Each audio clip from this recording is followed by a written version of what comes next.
வானத்தையும் பூமியை உண்டாக்கின கர்த்தருடைய ஆசீர்வாதம் இந்த அருமையான ஆலயத்திற்கு இந்த காலை வேளையில் இந்த ஓய்வு நாளில் வந்திருக்கிற உங்கள் ஒவ்வொருவருக்கும் உண்டாகும்படியாக நான் வாழ்த்துகிறேன். அது மாத்திரமல்ல, சத்ருவை நம் கையில் ஒப்பு கொடுத்த தேவனுக்கு நம்ம எல்லாம் சேர்ந்து ஸ்தோத்திரம் செலுத்துவோமா? ஸ்தோத்திரம், ஸ்தோத்திரம், ஸ்தோத்திரம், ஸ்தோத்திரம், ஸ்தோத்திரம். சிலுவையிலே ஆண்டவரே சத்ருவை ஜெயித்தவரே ஸ்தோத்திரம், ஸ்தோத்திரம், ஸ்தோத்திரம், ஸ்தோத்திரம். சிலுவையிலே எங்களுக்காக சுகத்தை கொடுத்தவரே உமக்கு ஸ்தோத்திரம், ஸ்தோத்திரம், ஸ்தோத்திரம். சிலுவையிலே எங்கள் ஆத்தும ரட்சிப்பை ஆண்டவரே மீட்பை கொடுத்தவரே உமக்கு ஸ்தோத்திரம், ஸ்தோத்திரம், ஸ்தோத்திரம். சிலுவையிலே ஆண்டவரே உம்முடைய அன்பினாலே எங்களை தெரிந்து கொண்டீரே உமக்கு ஸ்தோத்திரம், ஸ்தோத்திரம், ஸ்தோத்திரம்.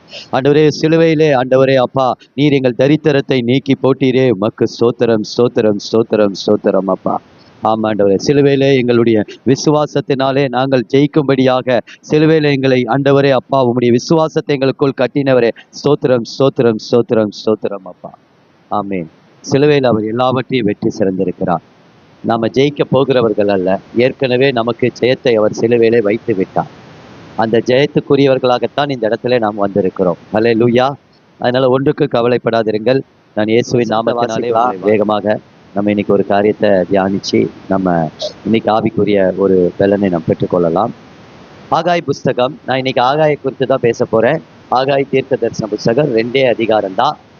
இன்னைக்கு அந்த வசனத்தை நம்ம வாசிக்கலாம். ஆகாய் தீர்க்க தரிசன புஸ்தகம் 1 அதிகாரம் 7, 8 வசனங்களை யாராவது ஒருத்தர் வாசிக்க கேட்போம்.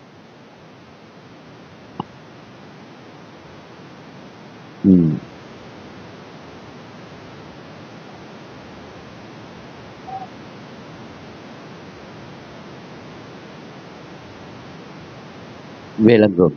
நம்ம கண்களை மூடி இந்த வசனத்தை இன்றைக்கு நமக்கு ஆண்டவர் ஆசீர்வதித்து கொடுக்கும்படியாக நம்ம எல்லாரும் கண்களை மூடி தாகத்தோடு ஆண்டவரை நோக்கி வாஞ்சியோடு, ஆண்டவரே பரலோகத்தில் இருக்கிற எங்கள் பிதாவே, இந்த பரிசுத்த ஓய்வு நாளில் எங்களை நீர் கூட்டி கொண்டு வந்திருக்கிறீரப்பா. ஆண்டவரே, என் உபதேசத்தை நீங்கள் சொல்லுங்கள், நான் உங்களோடு கூட இருப்பேன், என் கிரியைகளை நான் உங்கள் மத்தியிலே நடப்பிப்பேன் என்று சொன்னவரப்பா.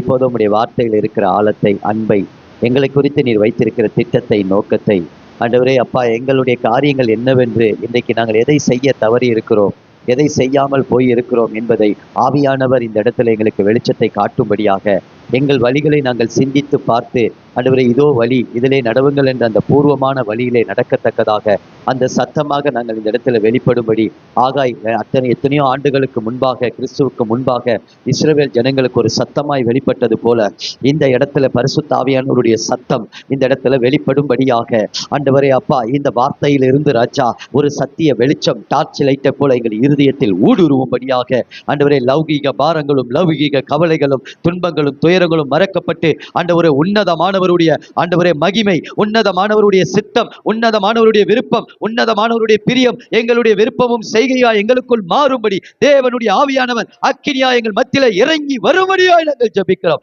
அக்கினி எங்கள் இருதயத்தை புடமிடும்படியாய் ஜெபிக்கிறோம். ஆண்டவரே கவலையோடு, பாரத்தோடு, துக்கத்தோடு, வேதனையோடு, கண்ணீரோடு ஆண்டவரே இன்னைக்கு என் வாழ்க்கை மாறும் என்று சொல்லி வந்திருக்கிறவர்களுக்கு இன்னைக்கு இந்த சத்திய வார்த்தை ஆண்டவரே அப்பா இருதயங்களை ஊடுருவக்கூடியதாய், நினைவுகளை வகுத்தறியக்கூடியதாய், ஆண்டவரே மறுரூபப்படுத்தக்கூடியதாய், தங்களை ஜீவ பலியாய் ஒப்புக் கொடுக்கக்கூடியதாய், வாழ்க்கையிலே நான் யூஸ்லெஸ், நான் ஒன்றும் பிரயோஜனமற்றவர், என்னால் என்ன செய்ய முடியும் என்று நினைக்கிறவர்களுக்கு மத்தியிலே தேவனுடைய ஆவியானவர் ஆண்டவரே அப்பா ஆமானவருடைய இழிவானவைகளையும் ஆண்டவரே அப்பா பேதைகளையும் ஆண்டவரே ஞானவான்களை வெட்கப்படுத்தும்படி தெரிந்து கொண்டது போல நீர் எங்களை பலவான்களாய் மாற்றப் போகிறதுக்காக நன்றி. எங்களை பிரயோஜனம் உள்ளவர்களாய் மாற்றப் போகிறதுக்காக நன்றி. எங்களுடைய வாழ்க்கை தரத்தை மாற்றப் போகிற ஒரு தேவ வார்த்தையா இந்த இடத்துல வெளிப்பட போகிறதுக்காக உமக்கு நன்றி ஆண்டவரே. இஸ்ரவேல் ஜனங்களை வழி நடத்தின ஆகாயினுடைய அந்த சத்தம் தேவனுடைய சத்தமாய் மாறினது ஆண்டவரே. அதற்கு பின்பாக ஆகாய் ஆண்டவரே அந்த இஸ்ரவேல் ஜனங்களுக்கு ஆசீர்வாதங்களை கூறினார் அப்பா. அதே போல ஆண்டவரே இந்த நாளிலும் கூட ஆண்டவரே நாங்கள் செய்ய வேண்டியவைகளை செய்யத்தக்கதான ஒரு புது இருதயத்தை எங்களுக்கு நீங்க தாருங்கப்பா. இதுவரைக்கும் நாங்கள் எப்படி இருந்தோமோ தெரியாது, நான் இந்த சத்தியத்துக்கு பின்பதாக கர்த்தர் ஒரு மகிமையான காரியத்தை செய்ய போகிறதுக்காக ஸ்தோத்திரம். வாழ்க்கையில் ஒரு பெரிய மாற்றத்தை கொடுக்க போகிறதுக்காக ஸ்தோத்திரம். ஒரு பெரிய வெளிச்சத்தை குடும்பங்களிலே வாழ்க்கையில மாற்றத்தை காணப்போகிறதுக்காக ஸ்தோத்திரம். எந்த எதிர்பார்ப்போடு இங்க வந்து அமர்ந்திருந்தாலும் இன்னைக்கு உம்முடைய சத்தியத்தை கேட்கிற ஜனங்களுக்கு நீர் அந்த எதிர்பார்ப்பை தீமைக்கல்ல, அவர்களை குறித்து நீர் நினைத்திருக்கிற நினைவுகள் ஒவ்வொன்றையும் சமாதானத்துக்கு ஏதுவாய் கொடுக்க போகிறதுக்காக நன்றி. பிசாசுக்கு வெட்கத்தை உடுத்த போகிறதுக்காக நன்றி. உம்முடைய பிள்ளைகளுக்கு ஜீவ கிரீடத்தை, இந்த ஜீவ கிரீட ஆலயத்திலே உம்முடைய பிள்ளைகளுக்கு அந்த ஜீவ கிரீடத்தை நீர் வைக்க போகிறதுக்காக உமக்கு ஸ்தோத்திரம் அப்பா. ஆமாண்டவர், இந்த கரத்துல எங்களை ஒப்புக் கொடுக்கிறேன். நான் சிறுகவும் நீர் பெருகவும் இந்த கரத்துல என்னையும் தாழ்த்தி ஒப்புக் கொடுக்கிறேன். என்னையும் பலப்படுத்தும் ஆண்டவர். உங்களுடைய வார்த்தைகளை சரியாய் பேச என்னை பலப்படுத்தும். இயேசுவின் மூலம் பிதாவே, ஆமென், ஆமென். எனக்கு அன்பானவர்களே, இந்த வேத வசனத்தை நீங்க வாசித்திருக்கலாம், நீங்க படித்திருக்கலாம், நீங்க அநேக தரம் கேட்டு இருக்கலாம். ஆனா இன்னைக்கு இந்த செய்தி கொஞ்சம் ஒரு எச்சரிப்பு செய்தியாகத்தான் இருக்கும். அதனால நீங்க கவனமா கேளுங்க. எனக்கு எச்சரிப்பெல்லாம் வேண்டாம், ஐ எம் ஆல் ரைட் அப்படின்னு சொன்னா நீங்க உங்க இஷ்டத்துக்கு நீங்க இருக்கலாம். உங்களுடைய சுதந்திரம் தான். நான் வந்து எதுவும் கட்டுப்படுத்துறது இல்லை. ஆவியானவர் எங்கு உண்டோ அங்கு விடுதலை உண்டு. ஆனால் நிச்சயமாகவே இந்த வார்த்தையை நீங்கள் தியானித்து பாருங்கள். நீங்கள் மலைகளின் மேல் ஏறி போய் மரங்களை வெட்டி கொண்டு வந்து ஆலயத்தை கட்டுங்கள், அதன் மேல் நான் பிரியமா இருக்கிறேன். இன்னைக்கு ஆகாய் தீர்க்கதரிசி சொல்லக்கூடிய வார்த்தை என்ன? ஆலயத்தை கட்டுங்கள், ஆலயத்தை கட்டுங்கள், நான் அதன் மேல் பிரியமாய் இருக்கிறேன். அதிலே தேவ மகிமை, இதுதான் செய்தியுடைய தலைப்பு. ஆலயத்தை கட்டுங்கள், நான் அதில் மேல் பிரியமாய் இருக்கிறேன், அதிலே தேவ மகிமை வெளிப்படும். அதுதான் கடைசியில ஆசீர்வாதம். அப்போ இந்த இடத்துல ஒரு கமெண்ட் கொடுக்கப்படுகிறது, ஒரு கட்டளை கொடுக்கப்படுகிறது, ஒரு பிரமாணம். இதுக்கு தேவ ஜனங்கள் என்ன செய்யுங்க? கீழ்ப்படிங்க. ரெண்டாவது ஒரு ரெஸ்பான்சிபிலிட்டி கொடுக்கப்படுகிறது, அவங்களுக்கு ஒரு ஒரு பணி கொடுக்கப்படுகிறது. இந்த பணியை நீங்க இப்ப செய்யுங்க அப்படின்னு சொல்லிட்டு, இப்போ அதுல என்ன சொல்றாரு? நான் ரொம்ப பிரியமா இருக்கிறேன் அப்படின்ற. யாரு? நம்மை உண்டாக்கின தேவன் அதுல பிரியமா இருக்கிறாராம். அப்ப அவர் பிரியமா இருக்கும் போது என்னென்ன ஆசீர்வாதங்கள் வரும்ன்றத பின்னாடி பாப்பா. அதுதான் சொல்றாரு, நான் அதுல பிரியமா இருக்கும்போது என்னுடைய மகிமை அங்கு விளங்கும். அல்லேலூயா. ஆதாம் ஏவால கர்த்தர் சிருஷ்டித்த போது அவர்கள் மேல எப்படி இருந்தார்னா பிரியமா இருந்தார். அதனாலதான் ஆதாம் ஏவால நீங்க எப்பயுமே அங்கதான் போய் பார்க்கணும். ஆதாம் ஏவால கர்த்தருடைய மகிமை மூடி இருந்ததாம். அப்ப மகிமை அப்படின்னு சொன்னா, நீங்க இந்த உலகத்துல இப்போ நீங்க நினைக்கிற, உங்க உள்ளத்துல நீங்க வாஞ்சிக்கிற, எனக்கு ஆண்டவர் இந்த ஒரு நன்மையை கொடுத்தா நல்லா இருக்காது, அது சுகமாகட்டும், அது கடன் பிரச்சனை நீங்கிறதா இருக்கட்டும், பொருளாதார தேவைகளா இருக்கட்டும், இந்த உலகத்தில் எனிதிங் நீங்க உங்க ஒரு நீட், ஆண்டவரே இந்த காலையில இருந்து சாயங்காலம் வரைக்கும் நான் ஒரு பீஸ்ஃபுல்லா போய் முடிக்கணும், நாளை தினத்தை கொண்டு எனக்கு கவலை இல்லாத ஒரு நாட்களை எனக்கு நீங்க கொண்டு வரணும்னு நினைக்கிறீங்க பாருங்க, அதுதான் மகிமை. அந்த எல்லா மகிமையையும் தேவன் இயேசு கிறிஸ்துவுக்குள் வைத்திருக்கிறார். அப்ப அந்த இயேசு உங்க இருதயத்துல வரும்போது, உங்களுக்குள்ள அவர் வாசம் பண்ணும்போது, அந்த பரிசுத்த ஆவியினால அந்த தேவ அன்பு நம்முடைய இருதயத்துல ஊற்றப்படு, அந்த ஆதாம் ஏவாளுக்கு கொடுத்த அதே மகிமை நம்முடைய ஜனங்களுக்கும் கர்த்தர் கொடுப்பார். அல்லேலூயா. நான் சொல்றேன், நிச்சயமா அந்த வாழ்க்கையை கர்த்தர் உங்க குடும்பத்துல கட்டுவார். நான் சொல்றேன், குடும்பத்தை உடைக்கிற பிரசங்கத்தை நான் பண்றது இல்லை, குடும்பத்தை உடைக்கிற வார்த்தைகளை பேசுறது இல்லை. நான் சொல்றேன், நம்முடைய தேவன் கலகத்தின் தேவன் அல்ல, நம்முடைய தேவன் சமாதானத்தின் தேவன். அதனால என் வாயிலிருந்து புறப்படுகிற ஒவ்வொரு வார்த்தைகளும் நான் சொல்றேன், சபையை கட்டும், குடும்பத்தை கட்டும், பிரிந்து இருக்கிறவர்களை இணைக்கும். தேவனுடைய வார்த்தை அவருடைய உதடுகள், ஆசாரியருடைய உதடுகளிலே இருக்கிறது என்று சொல்லியிருக்கிறபடி இன்னைக்கு உங்களை குடும்பத்தை கட்டுகிற வார்த்தைகளை தான் தேவன் பேசுகிறவராய் இருப்பார். அப்ப ஆலயத்தை கட்டுங்கள் அப்படின்னு சொல்றார், அதன் மேல் நான் பிரியமா இருக்கிறேன் அப்படின்னு சொல்றார். அப்ப அதுல என் மகிமை வெளிப்படும் சொல்றார். கொஞ்சம் ஒரு வரலாறு நான் சுட்டி காட்ட விரும்புறேன். வரலாறுனா ரொம்ப ஹிஸ்டரியா போக மாட்டேன், சுருக்கமா நான் அதை சொல்றேன். நம்முடைய வாழ்க்கையில கூட சில நேரங்களில இப்படி இருப்பதுனாலதான் தேவனுடைய ஆலயத்தை நம்ம கட்ட தவறுகிறோம். தேவனுக்கு பிரியமான ஒரு பிள்ளையாய் நாம் இருப்பதற்கு அநேக நேரத்துல நாம் தவறி விடுகிறோம். அது மாத்திரமல்ல, அந்த பிரியமா இருந்துட்டா தேவனுடைய மகிமை என்ன வந்துடும்? நமக்கு நிறைவா வந்துடும். அப்பா இதை வரவிடாம தடுக்கிறதுக்கு தான் சத்ருவானவன் பல கலக்கங்களை, பலவித பிரச்சனைகளை, அதாவது எப்படி சொல்றதுன்னா, உலகத்தின் காரியங்களை பெருசாகவும் நம்முடைய தேவனை சின்னதாகவும் காட்டுறார். நான் இன்னைக்கு ஒரு காரியத்தை உங்களுக்கு சொல்றேன். உங்களுடைய ஜெபம், என்னுடைய ஜெபம் எப்படி மாறணும் அப்படின்னு சொன்னா, அநேக நேரத்தில் நம்ம ஆண்டவர்கிட்ட போய் புலம்பி கேட்டுக்கிட்டே இருக்கிறோம். சரி, அது ஒரு பக்கம் இருக்கட்டும், புலம்பாத மனுஷன் இல்லவே. ஆனா ஆண்டவர்கிட்ட ரொம்ப புலம்ப வேண்டாம், கொஞ்சம் விசுவாசமா போ. ஆண்டவரே, யெகோவா ஈரே, உம்முடைய பர்வதத்தில் எல்லாம் பார்த்து கொள்ளப்படும் அப்படின்ற ஒரு விசுவாசம். இந்த பக்கம் நான் புருஷனை அறியனேன்ற, இல்ல இல்ல, பரிசுத்த ஆவி உன் இடத்துல வரும், உன்னதமானவர் உன் மேல நிழலிடுவார், அப்போ ஒரு பலன் வரும்.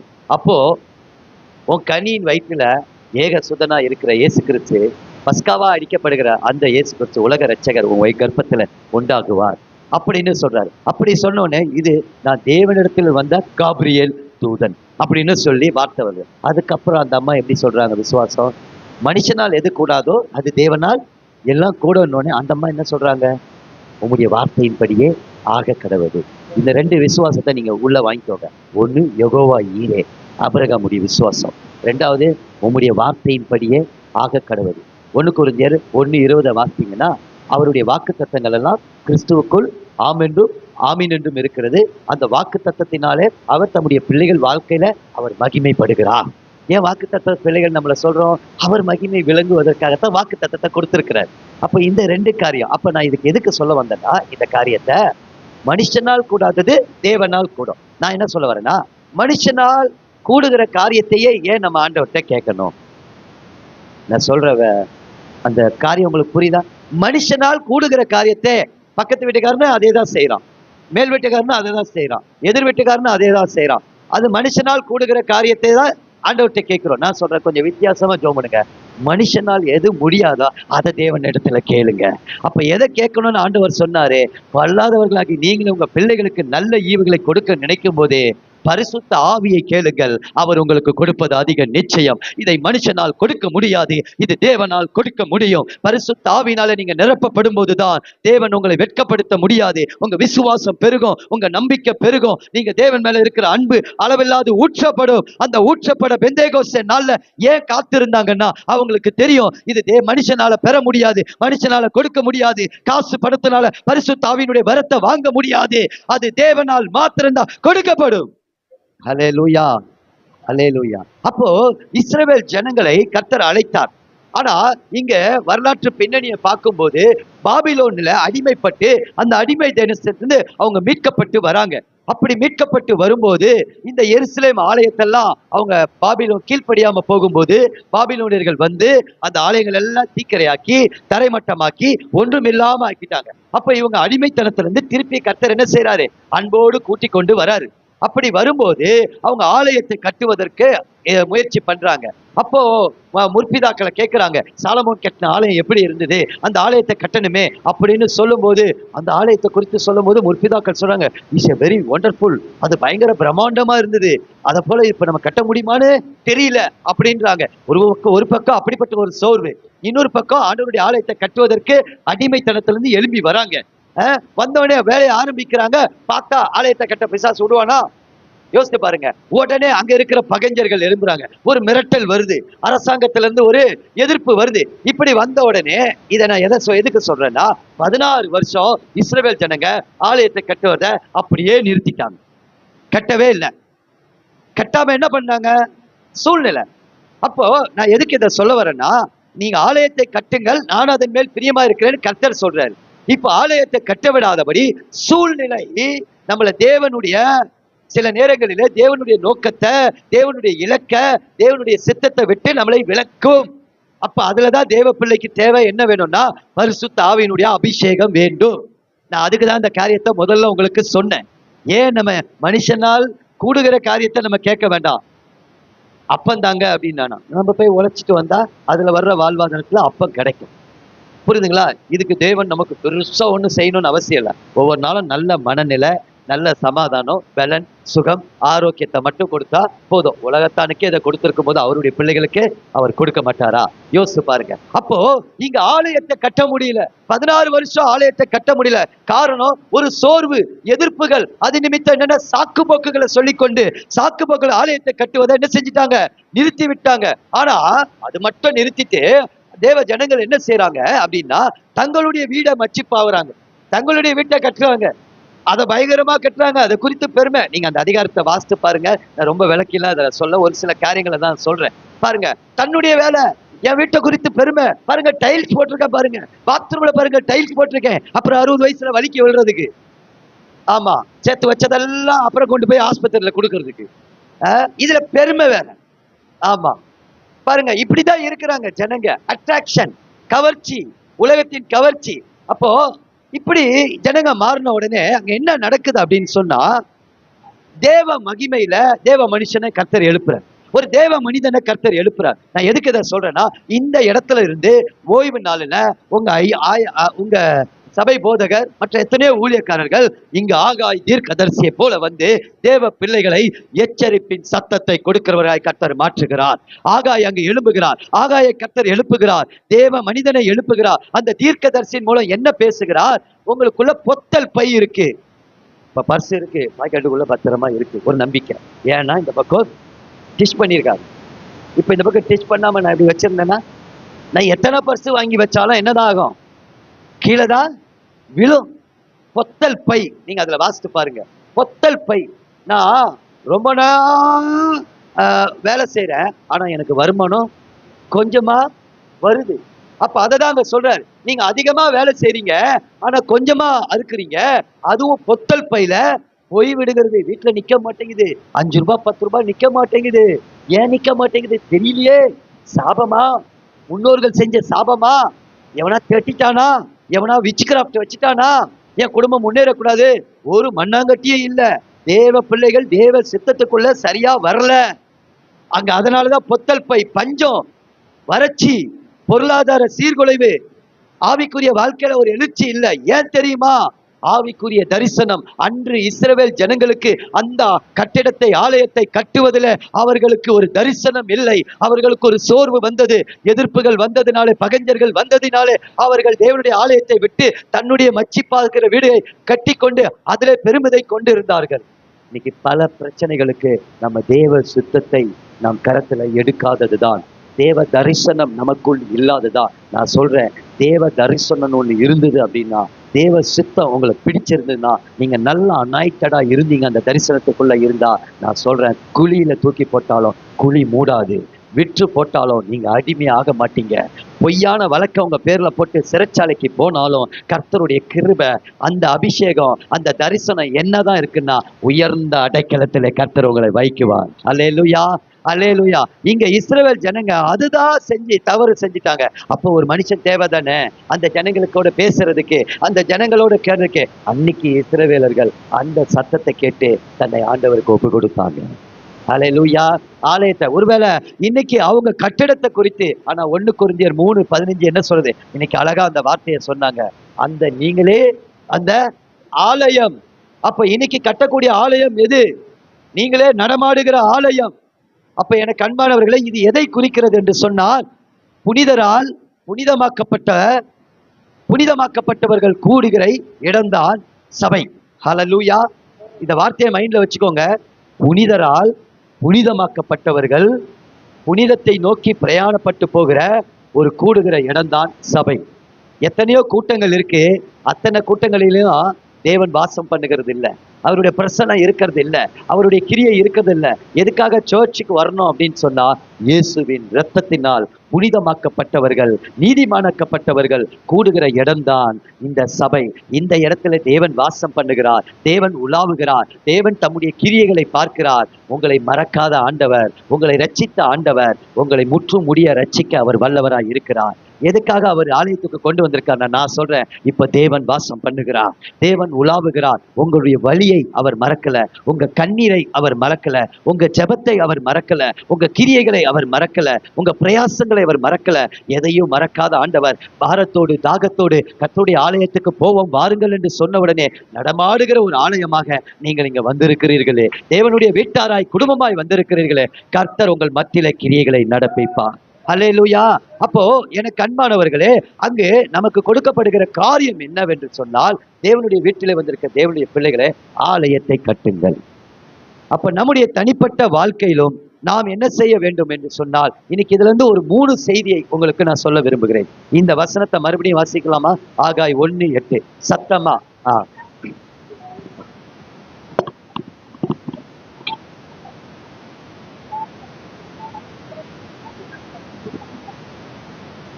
ஆமென். பாருங்க, ஆலயத்தை கட்டுங்கள். இதுல 3 காரியத்தை நம்ம பார்க்க போறோம். இது மறைந்து இருக்கிற, அதாவது உங்களுடைய தனிப்பட்ட வாழ்க்கை, உங்களுடைய குடும்ப வாழ்க்கை, உங்க சபை வாழ்க்கை, நாம என்னத்துக்காக ரட்சிக்கப்பட்டிருக்கிறோம், எதற்காக ஆண்டவர் நம்மளை தெரிந்து கொண்டிருக்கிறார் அப்படின்னு சொல்லி நம்மளாம் ஆசீர்வதிக்கப்பட்ட ஒரு சந்ததி. நம்ம கட்டாயம் ஆசீர்வதிக்கப்பட்டவர்கள் தான். நமக்கு ஆசீர்வாதத்தை தேடி ஓடணும் இல்லை, கர்த்தருடைய ஆசீர்வாதம் நம்மளோடு கூட இருக்கிறது. நிச்சயமாய் நம்ம ஆசீர்வதிக்கப்படுவோம் பாருங்க. ஆனா தேவ சித்தத்தை செய்யணும். அப்ப முதல் காரியம், ஷிஃப்ட் யுவர் பிரியாரிட்டி. நான் என்ன சொல்ல வரேன்னு உங்களுக்கு புரியுதா? நம்முடைய முன்னுரிமையை மாற்ற வேண்டும். இந்த வேத வசனத்துல ஆகாய் தீர்க்கதரிசியின் மூலம் ஒரு எச்சரிப்பு சத்த சபைக்குள்ள வருது. ஏன்னா கர்த்தர் உங்களுக்கு ஒரு ஆசீர்வாதத்தை வைத்திருக்கிறார். கர்த்தர் ஒரு எதிர்காலத்தை பிரகாசமாய் வைத்திருக்கிறார். உங்கள் சந்ததிகள் 1000 தலைமுறை இரக்கத்தை அனுபவிக்க வேண்டும்படி அந்த சந்ததியை கர்த்தர் ஆசீர்வதிக்க போகிறார். இப்ப என்னன்னா, உங்களுடைய முன்னுரிமை, நீங்க ஏற்கனவே ஆண்டவருக்கு முன்னுரிமை கொடுக்குறீங்க. ஆனா அதுல என்ன வேணும் அப்படின்னு சொன்னா, ஒரு சின்ன மாற்றம் வேண்டும். உங்க முன்னுரிமையில மாற்றம் வேண்டும். மச்சிப்பாவு பூசுகிற உங்க வீட்டை கட்டுகிறதற்கு இது காலமா? உங்க வழிகளை நீங்க சிந்தித்து பாருங்க. ஒரு சமயம் நானு ரொம்ப மும்முரமா கார் வாங்குறதுல சுத்திக்கிட்டாளுங்க. கார் வாங்கிடணும்னு. நான் இதை எதுக்கு சொல்றேன் அப்படின்னா, கர்த்தர் அப்ப என்கிட்ட பேசுறாரு, உன் வழிய கொஞ்சம் சிந்திச்சு பாக்குறியா? ஏற்கனவே ஒரு கார் இருக்கு, அதை வித்துட்டு வேற கார் வாங்கணும்னு. அப்ப ஆண்டவர் என்கிட்ட தெளிவா பேசுறாரு. ஆவியானவர் என்ன சொல்றா? உன் வழியை சிந்தித்து பார். தேவனுடைய வீடு அங்கே இன்னும் கட்டப்படல. தேவனுடைய வீடு எத்தனையோ ஆத்துமாக்கள் தீக்கரையாக்கப்பட்டு எரிக்கப்பட்டு சாபத்திலும் இருளிலும் வாழ்ந்து கொண்டிருக்கிறார்கள். தேசம் அழிக்கப்பட்டு கொண்டிருக்கிறது. பாவத்தினால சூழ்ந்து கொள்ளப்பட்டிருக்கிறது. சபையே, நீ எதுல உன் வழியை சிந்தித்துக் கொண்டிருக்கிற? அது ஏற்ற காலத்துல நான் உனக்கு தருவேன். உனக்கு வீட்டையே கட்டி கொடுப்பேன். உன்னுடைய காரியத்தையே தேவையே நான் சந்திப்பேன். அது ஏற்ற இது காலமா? அததான் ஆண்டவர் கேட்டார். இது காலமா?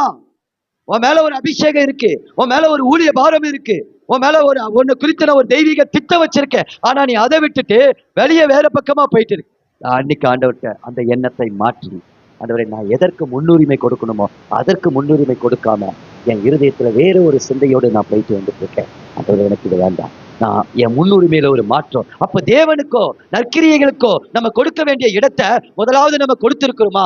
யோசித்து பாருங்க. அன்றும் சரி இன்றும் சரி, காலம் இன்னும் வரல, எனக்கு நேரம் இன்னும் வரல, கர்த்தர் என்னை ஆசீர்வதிக்கல, நான் ஏன் இந்த ஊழியத்தை செய்யணும், நான் ஏன் இந்த ஆலயத்தை கட்டணும், நான் ஏன் கர்த்தருக்காக கொடுக்கணும் அப்படின்னு சொல்லி, நான் ஏன் சுவிசேஷ ஊழியத்துல பங்கு கொள்ளணும், நான் ஏன் ஆத்தும பாரத்தோடு ஜெபிக்கணும் அப்படின்னு சொல்லி நமக்குள்ள அப்படி ஒரு சிந்தை இருக்குமானால் இன்னைக்கு அந்த சிந்தையை மாற்றிக்கொள்ளுங்க.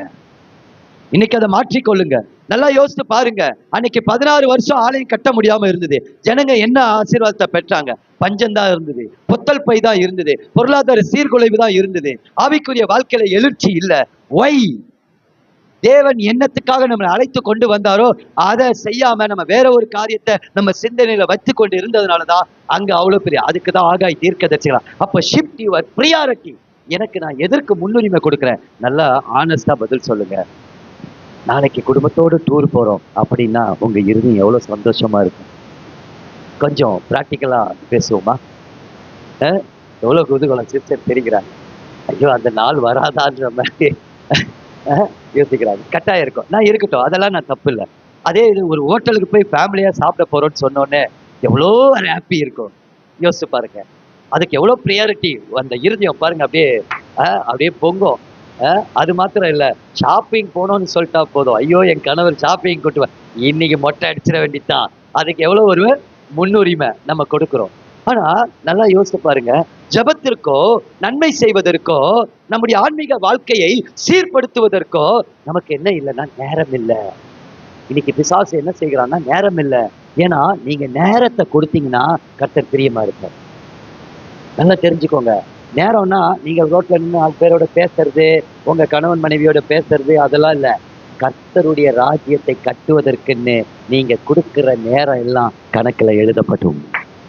அதுல ஒரு நேரம் கூட நீங்க உபவாச கூடுக, இங்க வரக்கூடிய எத்தனையோ நற்கிரிய ஊழியம், விதவைகள் ஊழியம், ஹாஸ்பிட்டல் ஊழியம், இப்படி எல்லா ஊழியத்துக்கும் நீங்க என்ன செய்றீங்களோ எனக்கு தெரியாது. ஆனா ஆண்டவரே நான் போறேன்ப்பா, இந்த ஊழியத்துக்கு சபையில இருந்து போறேன், என்னையும் எடுத்து பயன்படுத்துங்கப்பா, என்னையும் ஒரு பாத்திரமா எடுத்து பயன்படுத்துங்க, நான் உங்களுக்காக சேவை செய்ய நான் விரும்புறேன், இந்த நேரம் எனக்கு கொடுக்கப்பட்ட நேரம், அதனால இதை நான் ஒப்பு கொடுக்குறேன் அப்படின்னு நீங்க கொடுக்குறீங்க பாருங்க. அந்த நேரம் ஞாபக புஸ்தகத்துல எழுதப்படும். மனிதர்கள் மறந்து போலாம், உங்க பாஸ்டர் கூட மறந்து போலாம், கர்த்தர் அதை மறக்காதவ. அதனாலதான் தேவ ஜனங்களை பார்த்து சொல்றாரு, ஆலயத்தை கட்டுங்க. என் சொந்த தேவைகளுக்கு நான் இன்னைக்கு முன்னுரிமை கொடுத்துட்டு இருக்கேன். என் ஆன்மீக வாழ்க்கைக்கு நான் என்ன செய்யறேன், என்ன சீர்படுத்துவதற்கு நான் என்ன செய்யறேன், என் உடம்புல கர்த்தருடைய நான் கண்ணாடி டெய்லி பாக்குறேன், அது தற்பிரியம். கொஞ்சம் லைட்டா பார்க்கறது நல்லது. ஏன்னா பவுடர் எல்லாம் திட்டா இருக்கக்கூடாதுல்ல. அதை கரெக்ட் பண்றதுக்கு கண்ணாடியை பார்க்கறது நல்லது. அதே போல நம்முடைய உள்ளான மனுஷனை கர்த்தருடைய வசனத்துக்கு நேரா நம்ம பார்க்கிறோமா?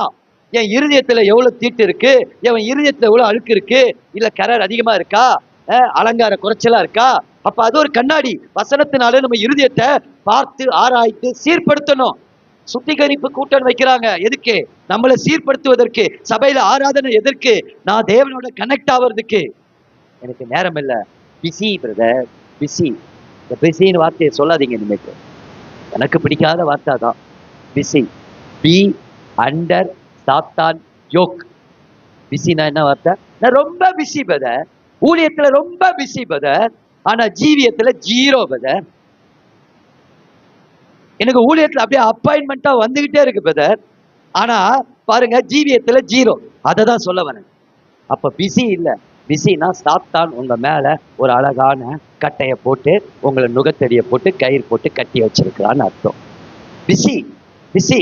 ஜெபிக்க நேரம் இல்லை, நற்கிரியை செய்ய நேரம் இல்லை, எதுவுமே நேரம் இல்லை. உங்க பாஸ்டரோ பாஸ்டர் அம்மாவோ விதவை கூட்டம் நடத்துவாங்க, சுவிசேஷ கூட்டம் நடத்துவாங்க, அதுக்கப்புறம் ஹாஸ்பிட்டல் கூட்டம் நடத்துவாங்க. ஆனா அதுக்கு தேவைக்கு எங்கெங்கேயோ கையேந்துவாங்க. அவங்க ஆண்டவரை தான் முதல்ல ஏந்துறாங்க, அதுக்கப்புறம் தான் ஆண்டவர் காட்டுகிற மனுஷனுங்களை அவங்க பார்ப்பாங்க. புரியுதுங்களா? ஏவப்பட்டு தான் அவங்க அதை செய்வாங்க. ஆனா சபையே கொடுப்பாங்க. ஏன்னா சபை எங்க போயிடுச்சு? இப்போ பிரியாரிட்டி வேற எங்கேயோ போயிடுச்சு. ஆனா அப்படி நம்ம இருக்கக்கூடாது. இந்த ஆலயம் என்பது என்ன தெரியுமா? நம்ம எதுக்கு இந்த பிரியாரிட்டி கொடுக்கிறோம்? தேவன் ஒவ்வொரு இருதயத்திலும் வாசம் பண்ண விரும்புகிறார். இந்த பகுதியில எத்தனை பேர் வீட்டுல சாபத்தீடு இருக்கு, எத்தனை பேர் வீட்டுல அழுகை இருக்கு தெரியுமா? எத்தனை பேர் வீட்டுல கண்ணீர் இருக்கு தெரியுமா? எத்தனை பேர் வீட்டுல பட்டினி இருக்கு தெரியுமா? நீங்க எதற்கு இன்னைக்கு முன்னுரிமை கொடுக்க? உங்களை அந்த சூழ்நிலையில தானே ரட்சித்து கொண்டு வந்தார்.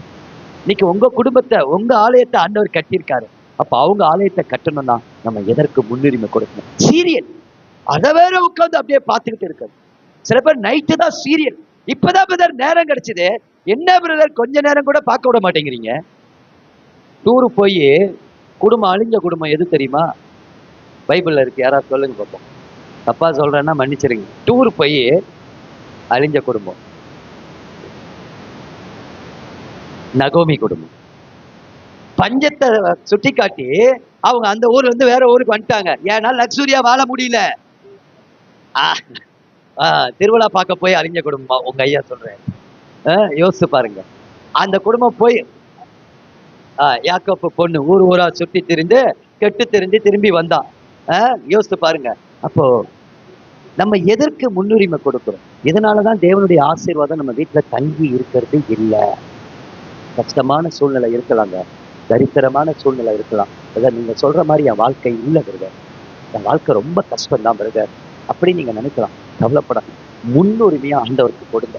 அதிகாலையில எத்தனை பேர் எழுந்துச்சு போகும்போது? நான் சொல்றது 6 o'clock முன்னாடி. சும்மா வெக்கப்படாம கை தூக்குங்க. உள்ளதை உள்ளதென்று இல்லதை இல்லதென்று சொல்றேன். சரி, அதிகாலையில எழுந்துச்சு நான் யாருமே நான் காலையில அப்படிலாம் ஜோம் பண்றது இல்லைன்றவங்க கை தூக்குங்க.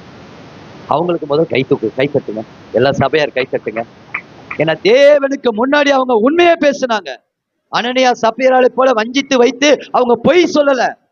நான் அப்ரிஷியேட் பண்றேன் சிஸ்டர். கர்த்தர் உங்களை அதிகாலையில எழுப்புவார்.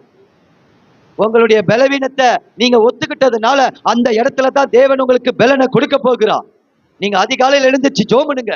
உங்க ஆலயத்தை கட்டுவதற்கு ஜோமனுங்க. உங்க குடும்பம் என்கிற ஆலயத்தை கட்டுவதற்கு ஜோமனுங்க. உங்க பட்டணத்துல ஆலயம் கட்டுவதற்கு ஜோமனுங்க. உங்க ஜெப வீடு கட்டுவதற்கு நீங்க ஜோமனுங்க. அதனாலதான் இயேசு சொன்னார் மத்தேயு 6:33, தேவனுடைய ராஜ்யத்தையும் நீதியும் தேடுங்க. அவர் எதற்கு பிரியாரிட்டி கொடுக்கணும்னு சொன்னாரு. இன்னைக்கு அதை நம்ம மறந்துட்டோங்க. பிசாசு நம்மளை டைவர்ட் பண்ணிட்டான். அவன் கலகம் பண்ணுகிறவன். அவன் ஃபுல்லா டைவர்ஷன் பண்ணி நம்மளை என்ன செய்யறான்னா, இல்ல நமக்கு இருக்க பிரச்சனைகளே காட்டிட்டா. இல்லைங்க, எவ்வளவு பிரச்சனை இருந்தாலும் தேவனுக்கு முன்னுரிமை கொடுங்க. ஒரு பர்த்திமை குருடன், கண்ணு தெரியாது, நல்லா கேளுங்க, அவன் யாருக்கு முன்னுரிமை கொடுத்தான்? இயேசு வருகிறார் என்று கேள்விப்பட்ட உடனே. சகேயு அவன் அநியாயக்காரன் தான். அவன் கிட்ட எந்த கேரக்டருமே நல்ல கேரக்டரே இல்லை, சாட்சியே கிடையாது. ஆனா அவன் ஒரு டைம்ல கர்த்தர் யாருக்கு அவன் முன்னுரிமை கொடுத்தான்? கர்த்தருக்கு முன்னுரிமை கொடுத்தான். அவருடைய வார்த்தை அவனை சந்தித்தது. அதுக்கப்புறம் அவன் வாழ்க்கையில பயங்கர ஆசீர்வாதத்தை பெற்றுக்கொண்டான். அப்ப பாருங்க, நம்ம ஒவ்வொருவரும் தேவனுடைய தேவன் தங்குகிற ஆலயமா இருக்கிறோம். அப்போ தேவனுடைய பணிக்கென்று, தேவனுடைய ஆலயத்தை கட்டுவதற்கென்று நம்ம முன்னுரிமை கொடுக்கணும். நான் ஒரே ஒரு காரியம் சொல்லிட்டு இந்த ஒரு பாயிண்ட்டை நான் முடிக்க விரும்புகிறேன். இன்னைக்கு என் இருதயம் டூர் போறதுல இருக்கக்கூடாது, என் இருதயம் ஷாப்பிங் போறதுல இருக்கக்கூடாது, என் இருதயம் டிவி பார்க்கறதுல இருக்கக்கூடாது. கொஞ்சம் அந்த சினிமாவில் அவன் பண்றதை பார்த்துட்டு உங்க இருதயம் மகிழக்கூடாது. கர்த்தருக்கு முன்னுரிமை கொடுங்க, கர்த்தருக்கு முன்னுரிமை கொடுங்க. நீங்க ஆலயத்தை கட்டுங்க, கர்த்தர் உங்க ஆலயத்தை கட்டுவார், உங்க வீட்டை கட்டுவார். எழுதி வச்சுக்கோங்க. இதுதாங்க தாவீது தேவனுடைய இருதயத்துக்கு ஏற்றவனா இருந்தா தேவனோட சஞ்சரிக்க பழகுங்க. இது ஒரு சப்ஜெக்டா நான் அப்புறம் எடுத்துட்டு வரேன், நான் கொஞ்சம் லைட்டா மட்டும் டச் பண்றேன். இது எப்படின்னா, தேவனுடைய சஞ்சரிக்கிறதுல 3 நிலைமை. ஒண்ணு, ஏனோக்கை போல சஞ்சரிக்கிற ஒரு நிலைமை. ரெண்டாவது, நோவாவை போல குடும்பமா சஞ்சரிக்கிற ஒரு சூழ்நிலை. மூணாவது சூழ்நிலை, மார்போடு சாய்ந்து கொண்டிருந்த யோவானை போல சஞ்சரிக்கிற ஒரு சூழ்நிலை. ஏன் தெரியுமா? அந்தி கிறிஸ்த பத்தி உங்களுக்கு ஏதாவது தெரியுமா? எனக்கு தெரியுமா? வரப்போகிற பரலோக வாழ்க்கை எப்படி இருக்கும், வரப்போகிற இந்த உலகத்தின் அழிவு ஏதாவது உங்களுக்கு தெரியுமா? ஆனா நீங்க தேவனோடு சஞ்சரிக்கிறவர்களா இருந்தா கர்த்தர் உங்களோட முகமுகமா பேசுவார்.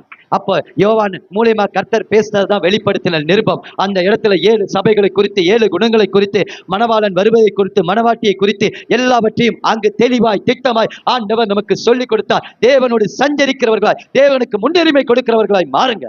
அப்போ ஒரு கிறிஸ்தவனுக்கு சந்தோஷம் என்ன தெரியுமா? நான் சொல்லட்டா, சந்தோஷம் என்ன தெரியுமா? வீடு கட்டுறதுனால சந்தோஷம் இல்லை. உன் பிள்ளை நல்ல ஸ்போர்ட்ஸ்ல ஃபர்ஸ்ட் வந்துட்டா சந்தோஷம் இல்லை.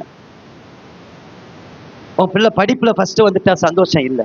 உங்க பிள்ளைகளுக்கு நல்ல திருமண வாழ்க்கை நடந்தா அதெல்லாம் சந்தோஷம் இல்லை. அது எல்லாம் சந்தோஷம் தான், அது இல்லைன்னு நான் சொல்லவே இல்லை. அதுவும் ஒரு வெற்றியின் அடையாளம் தான், தேவன் கொடுக்கறதா. அதை காட்டிலும் உங்க சபைக்கு ஒரு ஆத்துமா ரட்சிக்கப்பட்டு ஆண்டவருடைய பிள்ளையாய் வருவதுதான் உங்களுக்கு சந்தோஷம். அந்த சந்தோஷம் தாங்க ஆவியானவருடைய சந்தோஷம். அல்லேலூயா. அந்த சந்தோஷம் உங்களுக்குள்ள இருக்கும்போது தான் கர்த்தருடைய ஆசீர்வாதம் உங்க மேல அப்படியே இறங்கி வரும். அல்லேலூயா. Shift your priority. அதை தான் அங்க சொல்லுகிறார். முதல்ல நீங்க எனக்கு தேவனுடைய ஆலயத்தை கட்டுவதற்கு நீங்க முன்னுரிமை கொடுங்க. இன்னிலிருந்து உங்க ஜப வாழ்க்கை மாறட்டும், இன்னிலிருந்து உங்க நற்கிரிகள் வாழ்க்கை மாறட்டும், இன்னிலிருந்து உங்களுடைய தேவனுக்கு முன்னுரிமை, தேவனுக்கு பிரியமா தேவனுடைய வசனத்திற்கு கீழ்ப்படுகிற காரியத்துல முன்னுரிமை கொடுத்து பாருங்க. கர்த்தர் உங்கள் பொத்தல் பையை மாற்றி போடுவார். பஞ்சங்கள் மாறும், வறட்சிகள் மாறும், ஆவிக்குரிய பஞ்சங்கள் மாறும், எல்லாம் மாறும். நான் சொல்றேன், நீங்க செழித்தோங்கி வளருவீர்கள். ஹல்லேலூயா, ஹல்லேலூயா. பலுகி பெருகுவீர்கள். 2வது காரியம் அதே வசனத்துல சொல்றாரு, வாசிங்க. ஆகாய் 1:8. 2வது காரியத்தை வேகமா வாசிங்க.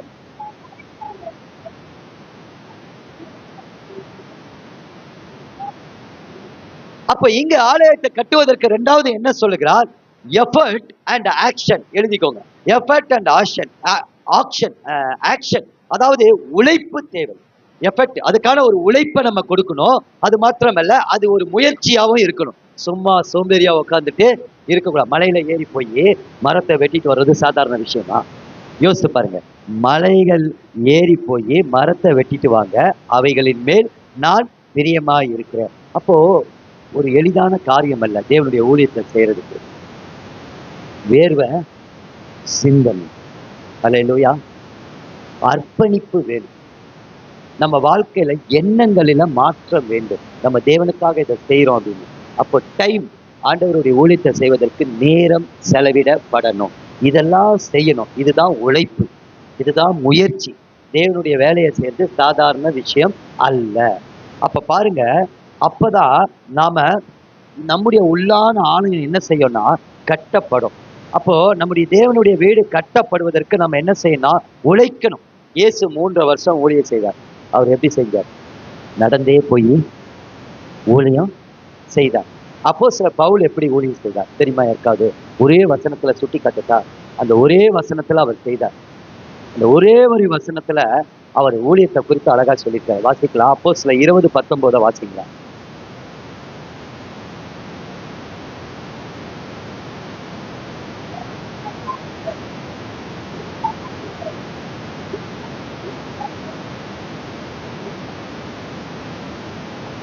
சேவித்தேன். சும்மா இல்ல பாருங்க. பவுல் 3 மிஷனரி பயணம் போனார். அங்க என்ன செஞ்சார்? பலவித சோதனைகள் இருந்தது, யூதர்களால் வந்த சில காரியங்கள் இருந்தது. ஆனா இவைகளுக்கு மத்தியில் அவர் எப்படி செய்தாரா? கண்ணீர் அவர் வாழ்க்கையில் இருந்தது. ஆனா அவைகளுக்கு மத்தியிலும் கர்த்தருடைய காரியத்தை அவர் செய்தார். இன்னைக்கு தேவ பிள்ளைகள் தேவ காரியத்திற்காக உழைக்கணும். அது மாத்திரமல்ல, அதை முயற்சியில கொண்டு வரணும், ஆக்ஷன்ல கொண்டு வரணும். அதுதான் பிரயாசம். அதுதான் என்ன சொல்லுது? பிரயாசம். அப்போ பரிசுத்த ஆவியானவர் எனக்குள்ள இருந்தா அவர் என்ன செய்வார்னா நம்மள ஏவுவார், கர்த்தருடைய காரியத்துக்கு நேரா உழைக்க செய்வார். ஒரு அம்மா இருந்தாங்க. அந்த அம்மா ஒரு நாள் ஒரு மிஸ்டரி காணிக்கையை கொண்டு வந்து, இந்தாங்கய்யா உங்க ஊழியத்துக்காக நான் கொடுக்குறேன் அப்படின்னு.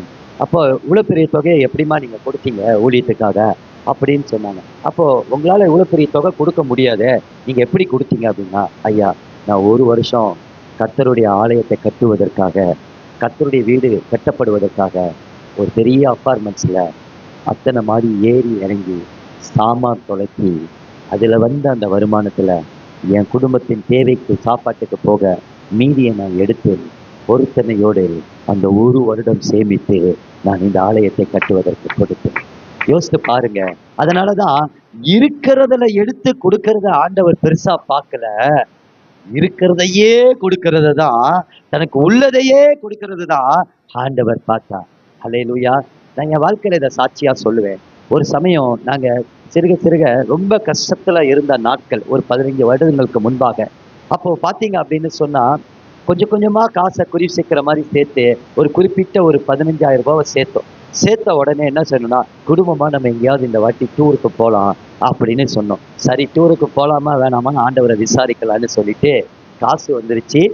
இப்போ மனசு டூருக்கு போறதுக்கு வந்துருச்சு, ஆயத்தம் ஆயிடுச்சு. நாங்கள் போய் முட்டி போட்டு, நான் இன்னைக்கு காலையில் எப்பயும் தியானத்தில் வாசித்துக்கிட்டே வரேன். அப்போ அது எந்த தீர்க்கதரிசன புத்தகம் டக்கு ஞாபகம் வரல. என்னன்னா, நீதிக்கென்று விதை விதைங்கள், தரிசி நிலங்களை பண்படுத்துங்கள், கர்த்தருக்கென்று உழையுங்கள் அப்படின்ட்டு ஆபகுக்குள்ளே இதுலேயும் வரும்.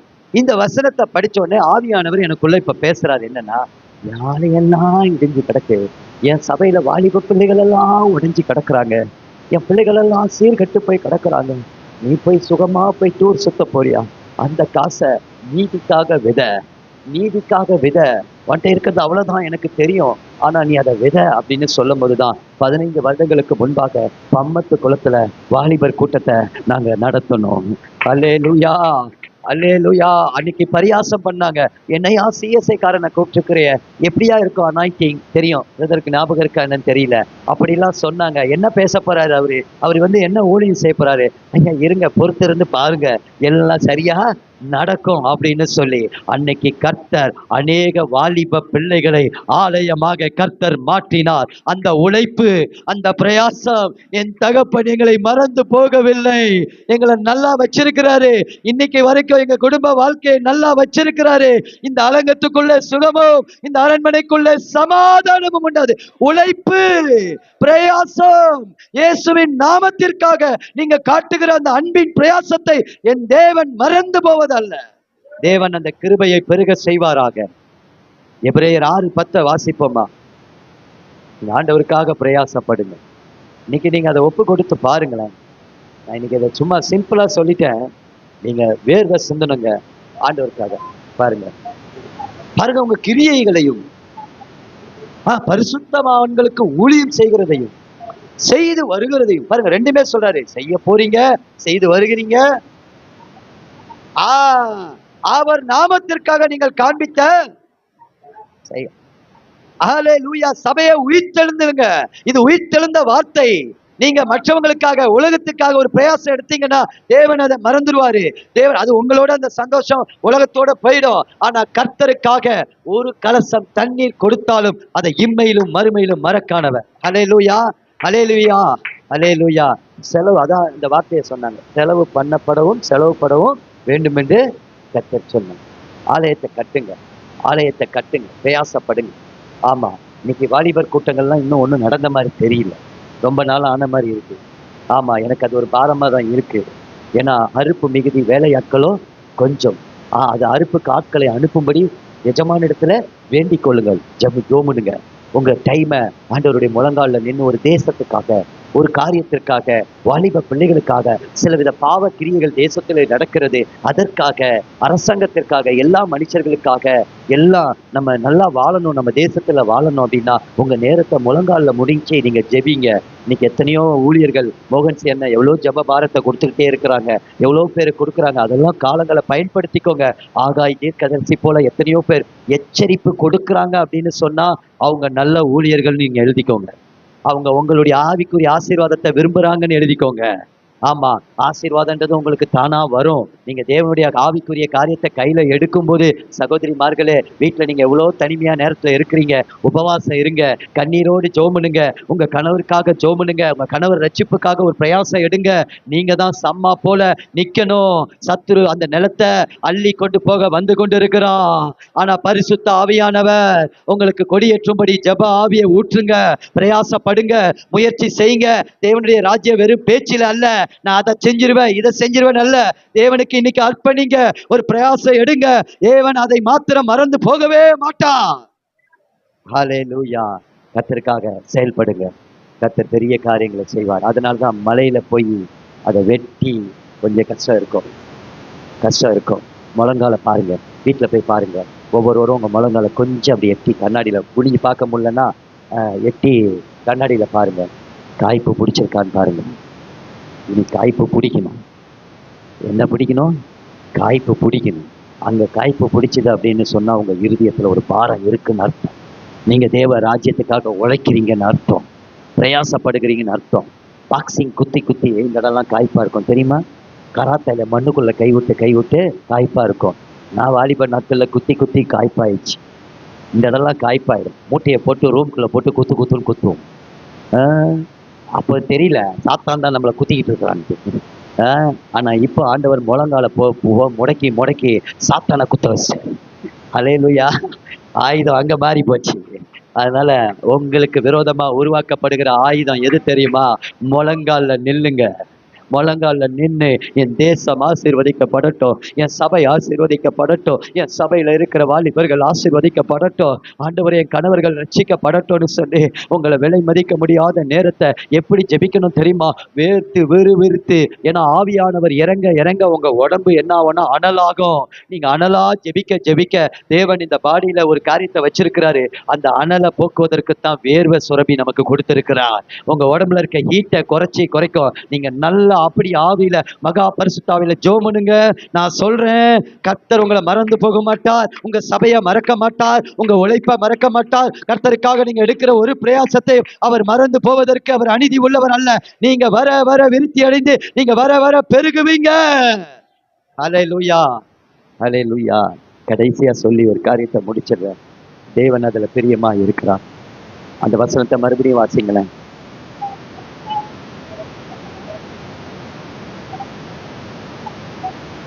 ஆமென். தேவன் பிரியமாக இருக்கிற ஆலயத்தை கட்டு. Seek God's approval, not man's. அப்படின்னா ஒரு மனிதனுக்காக நம்ம ஊழியம் செய்யக்கூடாது. உங்க பாஸ்டருக்காக நீங்க ஊழியம் செய்யக்கூடாது. எல்லாரும் என்னை பார்க்கணுமே, என்னை 2 வார்த்தை சொல்லி எனக்கு நல்லா ஊழியம் செஞ்சாங்க, இந்த ஒரு அவார்டு கொடுப்பாங்க அப்படின்றதற்காக நீங்க ஊழியம் செய்யக்கூடாது. என் வாழ்க்கையில இது வரைக்கும் நான் கர்த்தருக்காக மட்டும்தான் நிற்கிறேன், கர்த்தருக்காக மட்டும்தான் பேசுறேன், கர்த்தருக்காக மட்டும்தான் நான் உழைக்கிறேன். என் தேவன் அதை அறிவார். ஆமென். அப்படி நான் சில நேரங்கள்ல மனுஷனுக்காக நிற்கும் போது கர்த்தர் அதையும் எனக்கு உணர்த்தி என்னை சீர்படுத்துவார். நீங்க அதுதான் சொல்லுகிறார், நீ ஆலயத்தை கட்டு, நான் அதன் மேல் பிரியமா இருக்கிறேன். ஆண்டவர் பிரியமா இருக்கணும். ஒரு மனுஷன் நம்மள பெரிய நீதிமான் சொல்றது நமக்கு பெரிய ஒரு அவார்டு கிடையாது. கர்த்தர் சொல்லணும், உத்தமமும் உண்மையுமான ஊழியக்காரனே, எஜமானுடைய சந்தோஷத்துல நீ பிரவேசி, உங்களுக்காக எனக்காக ஒரு ஸ்தலம் கட்டி வைத்திருக்கிறார். நீங்களும் என் குடும்பமும் நம் குடும்பமும் தேவனுடைய வீடும் அந்த பிரவேசிக்கும்படியாக கர்த்தருக்கு பிரியமா நம்ம ஊழியம் செய்யணும். கர்த்தருக்கு பிரியமா ஊழியம் செய்யணும். கலாத்தியர் 1:10 யாராவது ஒருத்தர் வாசிங்களேன். கொலேசியர் 1:24 வாசிங்க. இந்த 2 வசனத்தை யாராவது ஒருத்தர் வாசிங்க.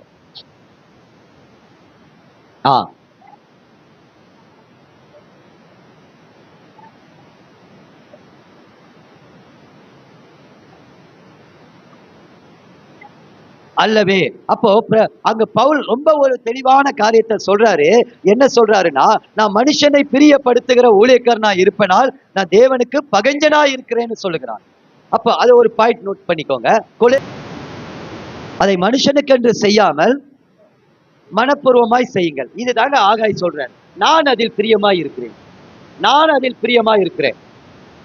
நானு 8 வருஷம் கிராம ஊழியத்துல திருத்தணியில ஊழியம் செய்தேன். எவ்வளவு எனக்கு காணிக்க கொடுத்துருப்பாங்கன்னு நீங்க யோசிக்கிறீங்க. 8 வருஷம் இங்க இருந்து ஒரு பிரயாசப்பட்டு போய் நான் செய்யணும் அப்படின்னு சொன்னா அது எவ்வளவு ஒரு கடினமான விஷயம். ஆனா இன்னைக்கு வரைக்கும் செஞ்சுட்டு இருக்கிறேன். 8 வருஷம் இல்ல, சாரி மன்னிக்கணும், கிட்டத்தட்ட 18 வருஷம் செஞ்சுக்கிட்டு இருக்கேன். ஆரம்பத்துல 110 ரூபா காணிக்க கொடுப்பாங்க.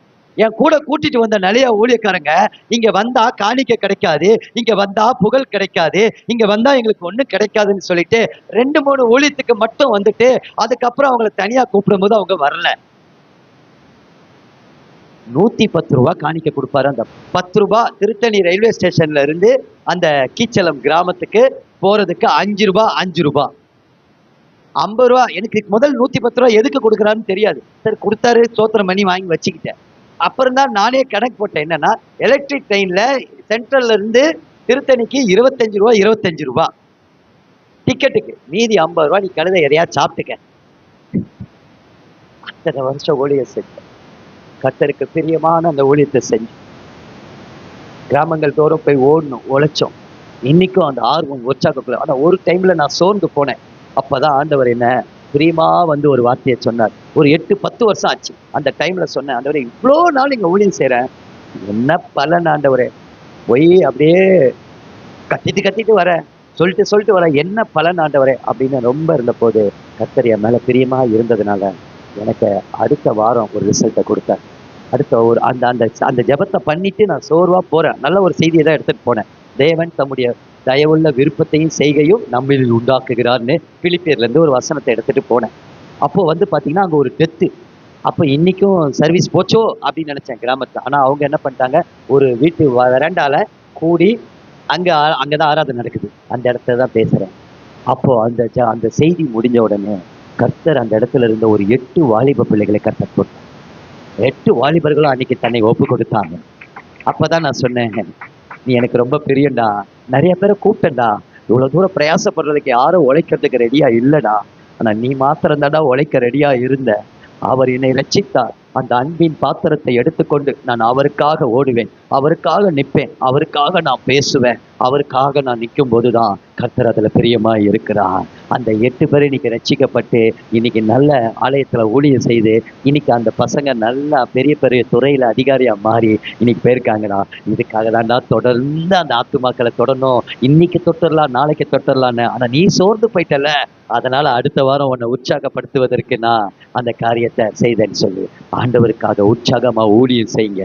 சர்வீஸ் காட், கர்த்தருக்காக ஊழியம் செய்யுங்க. ஊழியம் செய்யுங்க. ஒரு பாய் போட்டு பெருக்குனாலும் அது ஊழியம், ஆலயத்துல ஒரு ஃபேனை துடைச்சாலும் ஒரு ஊழியம், ஆலயத்தை சுத்தமா வச்சுக்கிட்டாலும் ஒரு ஊழியம், ஆலயத்துடைய பாத்ரூமை கழுவி சுத்தப்படுத்தினாலும் அது ஒரு ஊழியம். கர்த்தர் கண்டு அதை மனப்பூர்வமா நீங்க செய்யும் போது நான் சொல்றேன், கர்த்தருடைய ஆசீர்வாதம் உங்க சிரசின் மேல இறங்கி வரும். இப்ப கடைசியா நான் ஒரு 3 ஆசீர்வாதத்தை இந்த ஆகாயில இருந்து சுட்டி காட்ட விரும்புறேன் பாருங்க. இப்ப முதல் ஆசீர்வாதம் பாருங்க, நீங்க கர்த்தருக்காக அவங்க நிற்கும் போது கர்த்தர் இப்போ என்ன சொல்றாரு. அப்ப ஊழியம் எப்படி செய்யணும்ன்றத நான் சொல்லிடுறேன். எப்படி செய்யணும் அப்படின்னா, ஆவியில ஏவப்பட்டு செய்யணும்.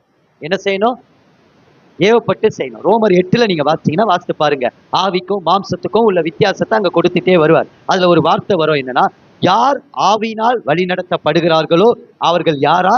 தேவனுடைய புத்திரர்கள் எண்ணப்படுவார்கள். நீங்க ஆவியினால வழிநடத்தப்பட்டா உங்களுக்கு ஒரு பெரிய ஒரு என்ன சொல்றது, ஒரு தகுதியை தேவன் கொடுக்கிறார். என்னன்னா, அவருடைய பிள்ளைகள் என்கிற தகுதி. ஹல்லேலூயா, ஹல்லேலூயா. ஆவியினால ஏவப்படணும், சும்மா ஏவப்படக்கூடாது.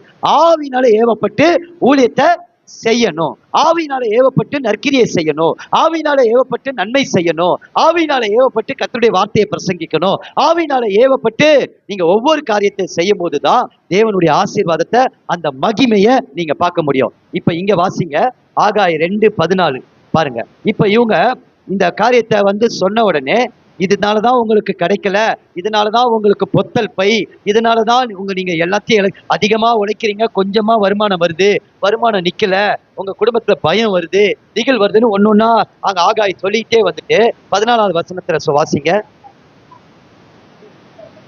இல்ல 1:14 14.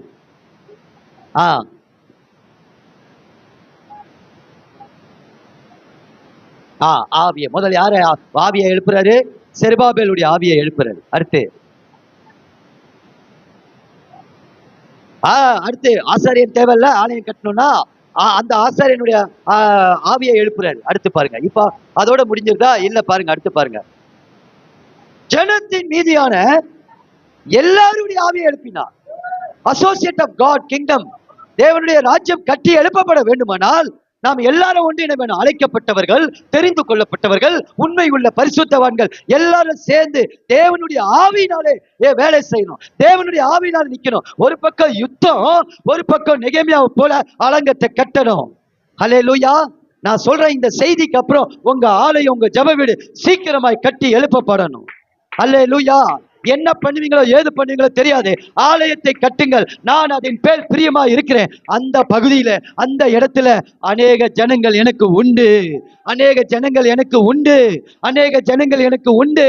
உங்களை போல சமாதானத்தையும் சந்தோஷத்தையும் ரட்சிப்பின் ஆடையையும் துதியின் ஆடையும் பெற்றுக்கொண்ட ஒரு கூட்ட மக்கள் அங்க எழும்பணும்னா அந்த வீடு சீக்கிரமா கட்டி எழுப்பப்படணும். அல்லேலூயா. ஆசாரியர்களா எழும்புங்க, செருபாபேலை போல தலைவர்களா எழும்புங்க, விசுவாசியா எழும்புங்க, ஆலயத்தை கட்டுங்க. ஆவியினாலே நடத்தப்படணும். ஆவியானவர் வந்தாதான் அங்க விடுதலை. ஆவியானவர் வழி நடத்துதல்தான் அற்புதமான வழி நடத்துது. இப்ப அடுத்து பாருங்க, ஆவியினால ஏவப்பட்ட பிறகு ஒரு ஆசீர்வாதத்தை கடகடன் 3 வசனத்தை வாசி நம்ம முடிச்சிடலாம். இப்ப பாருங்க, அந்த ஆசீர்வாதத்தை பாருங்க. 4வது வசனத்தை யாராவது வாசிங்க. இல்ல 2 நாள் திடன்கொள் சொல்லுகிறார்.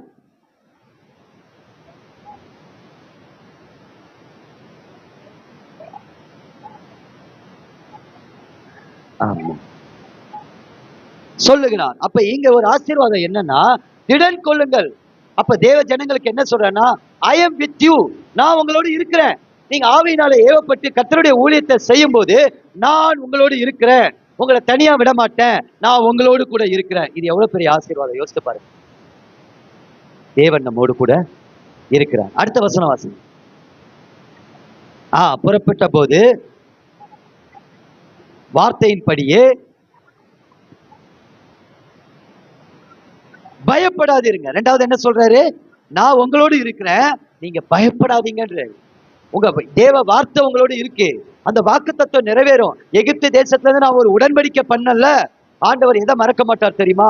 தேவ பிள்ளைகள் தேவ வார்த்தையை வச்சிருந்தாங்க, நான் மறக்க மாட்டார். இன்னொன்னு, ஆண்டவர் உடன்படிக்கையை மறக்க மாட்டார். நோவாவோடு ஒரு உடன்படிக்கை பண்ணார், அந்த உடன்படிக்கை அவர் மறக்கல. ஜலத்தினால இனி நான் அழிக்க மாட்டேன்னு ஒரு உடன்படிக்கை பண்ணார். இன்னைக்கு வரைக்கும் அந்த உடன்படிக்கை காத்து வருகிறார். அதே போல பயப்படாதிருங்க, அந்த பயத்தை நீக்குகிறார். முதல் உங்களோடு நான் இருக்கிறேன்னு சொன்னாரு.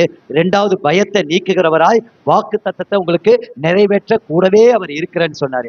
இப்ப வாசிங்களா, அது ரொம்ப ஒரு பெரிய மகிமையான காரியத்தை 9வது வசனத்தை வாசிங்க.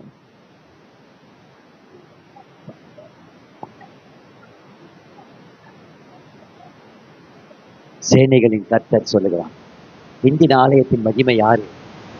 யாரு சொல்லுங்க பாப்போம். யாரு பிந்தினார்? முந்தின ஆலயத்தின் மகிமை சாலமோன். ஏன்னா அவங்க ஆலயத்தை கட்டிட்டாங்க, ஆனா சாலமோன் கட்டினது போல அந்த ஆலயம் அவங்களுக்கு வரல. அதனால கொஞ்சம் சோர்ந்துட்டாங்க. அப்பதான் இந்த வார்த்தையை ஆவியானவர் கொடுக்கிறாரு. முந்தின ஆலயத்தின் மகிமையை காட்டிலும் பிந்தின ஆலயத்தின் மகிமை பெரிதா இருக்கும். நீங்க தான் அந்த ஆலயம், நீங்க தான் அந்த ஆலயம். அல்லேலூயா. சேனைகளை கர்த்தர், அந்த மகிமை பெரிதா இருக்கும்.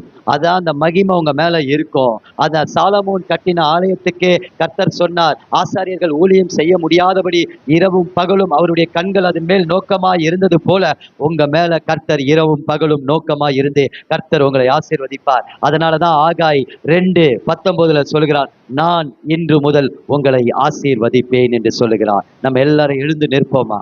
நம்ம எல்லாரும் எழுந்து நிற்போமா? எனக்கு அன்பானவர்களே, தேவனுடைய ஆலயத்தை கட்டும்படி